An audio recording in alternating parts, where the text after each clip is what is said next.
আজকে যে উপদেষ্টা দায়িত্বে আছেন, আইন শৃঙ্খলার জন্য যিনি নিয়োজিত আছেন, তার পদত্যাগের দাবিতে এই সংহতি সমাবেশের সম্মানিত উপস্থিত জাতীয় নেতৃবৃন্দ, আমার সামনে উপস্থিত সম্মানিত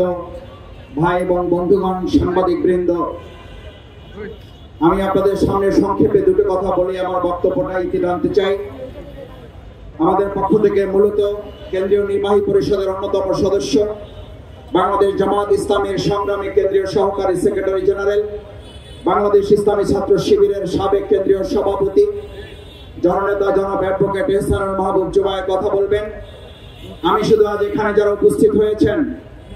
আমি সংহতি সমাবেশের এই প্রোগ্রামে প্রথমে বলতে চাই, এই স্টেজ যদি আজকে মনের এবং মুখের কথায় প্রকৃত ঐক্য এবং সংহতি আমরা জানাতে পারি, আমার ভাই এবং বন্ধুগণ, নূরকেরা যারা হামলা করেছেন, আমাদের মাথায় রাখতে হবে নূরের অনুসারী এবং নূরের অগ্রগামীরা এখানে আছেন। আজ নূরকে আক্রান্ত করে যদি তারা পার পেয়ে যায়,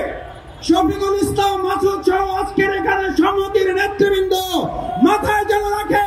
আপনাদেরকে রক্তাক্ত হওয়ার জন্য প্রস্তুতি নিতে হবে। আমি অবাক হই, খুব বিস্মিত হই, প্রকাশ্য দিবালোকে মিডিয়ার সামনে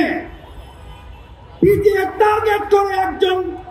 গুরুত্বপূর্ণ জাতীয় নেতাকে আহত করা হলো। তার জন্য আপনারা যে কমিটি করেন আমার আপত্তি নাই, কিন্তু এতদিনে সেই মিডিয়ার সামনে চিহ্নিত লোকগুলো গ্রেপ্তার না হওয়া শুধু অশনি সংকেত নয়, এই জুলাই যোদ্ধাদেরকে রীতিমতো অপমান এবং লাঞ্ছিত করার সামনে। আপনারা নূরকে আঘাত করেন নাই, আপনারা আবু সাঈদ মুক্তার পরিবারকে আঘাত করেছেন, আপনারা জুলাইয়ের চেতনাকে আঘাত করেছেন। আমি বক্তব্য শেষ করতে চাই একটা কথা বলে, আজ নূরকে আঘাত করার মধ্য দিয়ে প্রশাসন যদি এটা প্রমাণ করে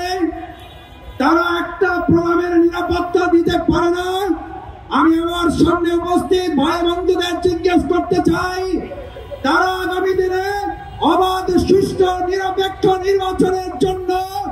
লক্ষ লক্ষ কেন্দ্র পাহারা দিয়ে আওয়ামী দোষর মুক্ত করতে কি তারা সক্ষম হবে? আসুন, বিচার এবং সংস্কারের প্রশ্ন সেই জন্য এসেছিল